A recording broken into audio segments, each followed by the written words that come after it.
პირველად 30 წლის განმავლობაში რაციონალიზმი, რომელიც აკლდა ქართულ პოლიტიკას 90-იანებში, აკლდა, მის დროს საერთოდ სხვაგან ვიყავით, გამოვლინდა გეოპოლიტიკური რაციონალიზმი საქართველოს მხრიდან, ხო, რომელიც არ ყოფილა აქამდე. და რაც კი ის ყოფილა, რა ქვია, უსტკრული ყველგან ჩავარდით. აფხაზეთის ომი იქნებოდა თუ 2008 წლის ომი, ხო? აქ მთავარი მომენტი რა არის, რომ ეხა ზოგადად საქართველოს ისტორიაში ჩვევიათ ეს მომენტი, ყოველთვის ვადარებ ხოლმე ჩვენ პერიოდს, ას გიორგი ბრწყინვალის პერიოდს ხოლმე. გიორგი ბრწყინვალეს ჰქონდა მაგალითები. აი, დავით ულუ აჯანყდა, ვერაფერი. კი, იყო ეს აჯანყება, ვერაფერი. შემდეგ იყო პატარ-პატარა აჯანყებები, მაგრამ მიხვდა რომ ეს არის რაღაცა ისეთი მოცემულობა, როგორც კედელი. მაგრამ ის როდესღაც დაიშლება, ეს რეალობას ეხლა რაც არის. ეს არ არის მუდმივი რეალობა, ეს მალე შეიცვლება.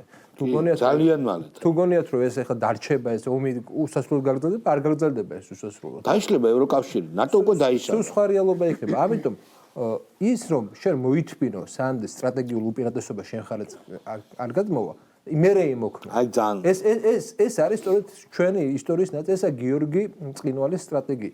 ამიტომ მე ვამბობ, რომ აი ეს პერიოდი ახლა ზოგადად ტელევიზიებშიც, სახელმძღვანელოებშიც, ზოგადად ძეგლების თვალსაზრისით, აგერ ელეკლიკის ძეგლი ამომეწონა, მაგრამ ბრწყინვალის ძეგლისაა დასადგამი ჩემი აზრით, იმიტომ რომ ყველაზე მეტად ეხმაურება აი ამ პერიოდს.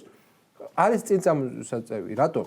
იმიტომ რომ ადამიანმა რომელიც იყო მაშინდელი ესე იგი მონღოლთა სახელმწიფო შემადგენლობაში მისი მოითმინა დაიშალა ისინი და კავკასიაში კვლავ აქცია ისეთ სახელმწიფო სადაც იერუსალიმში ეს უფლის საფლავის ეს კლიტას გასაღები ქართულებს ჰქონდათ, ხო?